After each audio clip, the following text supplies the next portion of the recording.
Hi guys. Okay, it is like April 10th and I'm finally recording my April budget.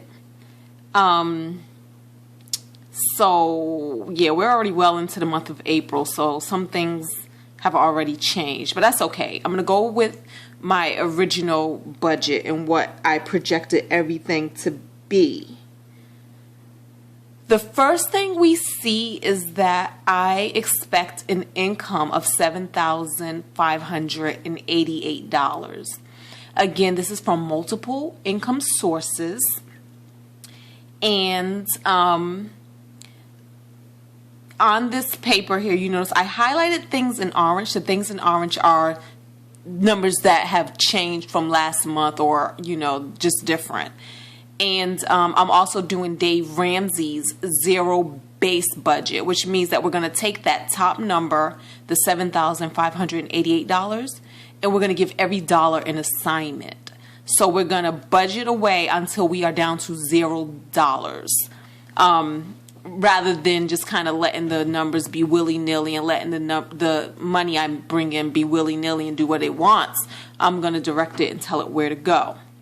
Now, $7,588. I can already tell you that I expect to receive more money this month. I don't have anything concrete that I expect to receive. I just expect to receive more. So when we see the April actuals, we're probably going to see that number larger than that. Because some things that are good to know is I already set my financial intentions at the beginning of the month. Usually I set my intentions. Actually, I kind of start pre-paving it the month before.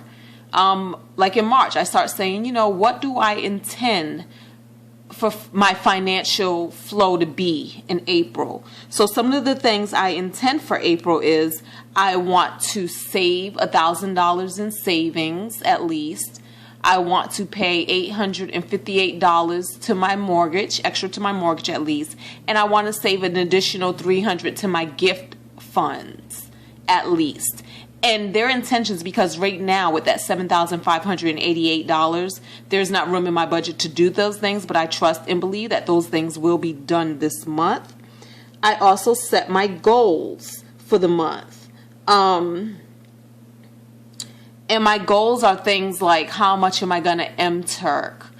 How much, they're all numbers related. So really they're kind of in line with my intentions. But the one thing that's important about setting goals is your goals must be believable to you. I'm not making wishes to the universe with things that I don't believe can happen. So it's kind of unrealistic, in my opinion, to set a goal to say, I want to bring in additional $5,000 this month. If you don't believe that's possible, start with something that your mind can believe and then move it up in increments. Right now, you may not have a $5,000 belief system. You may have a $100 belief system. So set your goal at an extra $100. Watch that thing come in, and then you will start believing strongly that that's what you can realistically manifest in a month, and then you can start moving that up according to your own belief systems. So $3,100 to mortgage, $95 HOA, water bill this month, $125. Again, water bill comes in about once a quarter. $100 to gas, $200 to electricity, $245 to my cell phone. That's about $5 less than it normally is. $160 to cable. That brings my balance down to $3,033. $125 to security systems. $90 car stuff. That right there is when I said I have a car that I have to register, another car to register this month, plus I have an inspection due this month. $10 in subscriptions, that's Netflix. So as you can see, I round up, I kind of round because Netflix is really $7.99, so I rounded up to $10.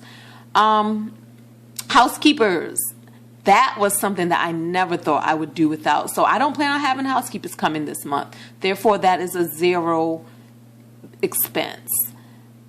$250 to my checking account. That means I plan on putting about $125 per paycheck into that checking account. The checking account just basically covers, it's like extra spending money actually, like a little cushion. If I end up having checks or things that I really didn't intend on and it comes out the checking account, I like to keep money there. And it's fun for me because I never feel like I'm completely out of money. It just gives me more to strategize with. $125 spending. What that means is that's money that I have already spent in April. And I actually wrote up this sheet maybe about April 4th. And I had already spent $125. So I made a little sticky note for my people. $125 already. This is what I did so far. $35 went to groceries. $30 went to gas. $50 went to 3 books that I purchased. Oh, I don't have the book on hand. My friend Kwame Alexander, his latest book came out. It is called Booked. It is a novel in verse about a young man who plays soccer, hence booked. Booked is a soccer term. He had a book release party, spent $10 parking at the book release party, which was absolutely amazing because I actually budgeted to even have dinner and pay for dinner. And come to find out, dinner was on him. It was part of the party. Food was provided. It was at a restaurant, Mulebone. So that was a pleasant surprise and a very, very good time. Okay, so that was the bottom of that one. The top of here, we're at $2,433 left. The beginning of this week, I went to New York. The beginning of the month, the first weekend in April, I went to New York for the Black Writers Conference, and it was super awesome. I actually budgeted $200 for that conference. Only spent $150, and of course, I made you guys another little sticky to show you what I did with that 150. Because the thing is, I give myself a budget when I go on these trips. I'm doing this lately. I did not always live my life this way, but I give myself a budget, and so $200. But of course, I'm going to try to come in under $200 because whatever I get to save, I get to move to either my savings account or to my main, huge, terrific goal, paying off my home.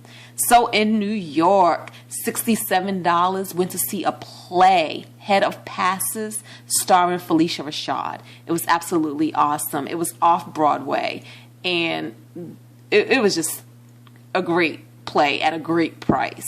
$24 in tolls. Me and 2 other friends drove to New York, and we split everything 3 ways, the tolls and the gas. So therefore, I only spent $13 in gas. Amazing. Couldn't even take the bus to and from New York for cheaper than this. $25 dinner at Shane's. We had a friend who hosted us, so we actually treated her to dinner as well. So that's what that $25 covered. Me and then my portion of her dinner. And then $12 dinner at Soko. I actually just got like an appetizer. I got wings. I was very mindful of my budget. I did not even get alcohol, believe it or not. So yeah, $12. $6 Pizza Hut, $5 Dunkin' Donuts. And the reason for those things is because while at the conference, we had to eat, and there really wasn't any viable, really good eating choices in the area that we can grab something really quick and then get back to the conference to see the rest of the panels. So that's why one day we did lunch, Pizza Hut, and another day, I think breakfast, we grabbed something from Dunkin' Donuts really quick while we got our geek on. But let me show you in this New York trip the things that were free for us and, for me.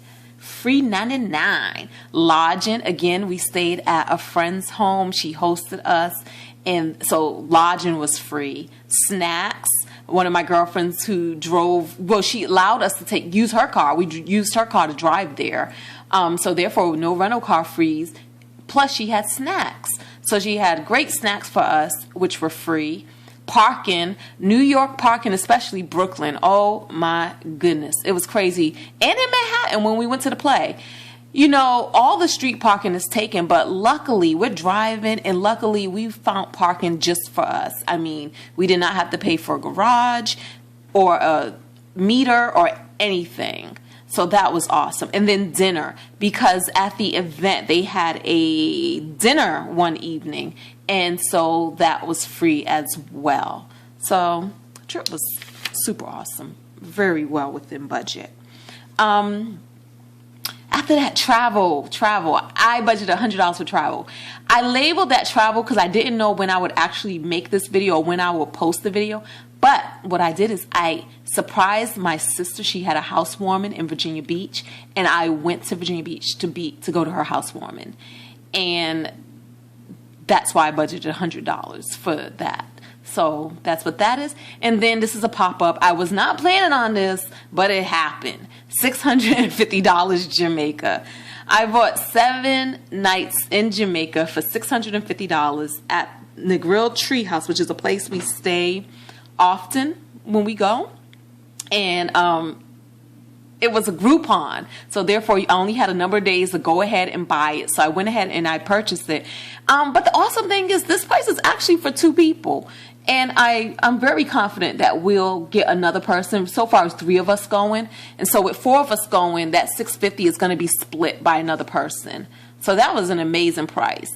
$650. So what's that? $325 per person for 7 nights in Jamaica. Yes, baby.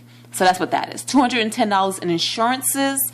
I plan to save $290 this month. Well, that's what's in my budget. Remember, my goal is to save $1,000 there. And then so far, I am sending $738 extra to my mortgage, but I want to send $858 extra to my mortgage. So when I get more money coming in, it's going to go toward that. And then I have $295 left over to take care of food, gas, and grub, aka restaurants and entertainment. And then that brings us down to a zero. Again, this is Dave Ramsey's zero-based budget. And then I just want to mention something else from the beginning when I was talking about setting my intentions and things. I do something called a placemat exercise, or what we call Jesus Take the Wheel. And of course, I made a little sticky. What this is what I do is this. On this side of the paper or the placemat, I write down all the things I plan on doing, me. And then on this side, I write the things that I want the universe or God. I use the terms interchangeably. God is the universe for me. The universe is God for me. So, I write down everything I want the universe to take care of on my behalf without me efforting, without me having to do much of anything. It's that faith, that trust and believe that I put it over here. It's my prayer. I believe it's going to happen.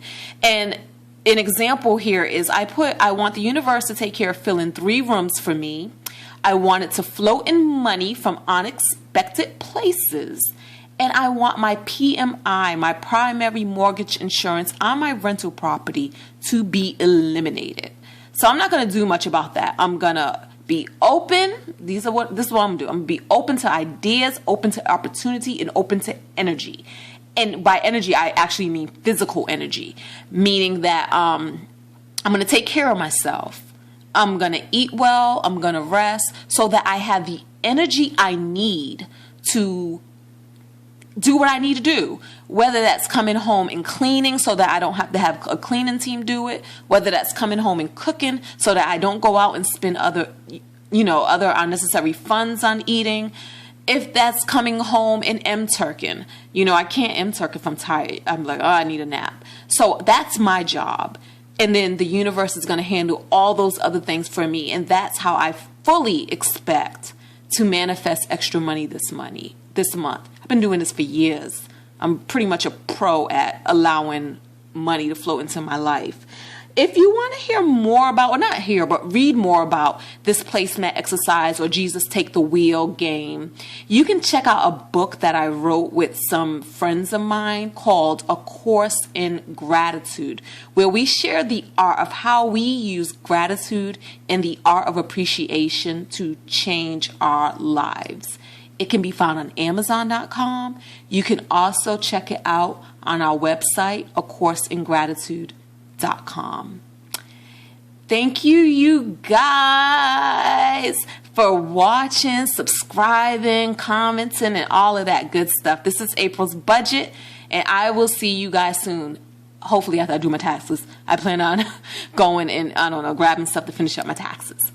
Wish me luck. April 15th is almost here. I can't believe I'm not done. I started this process so early, and now I'm already running late. All right. Peace.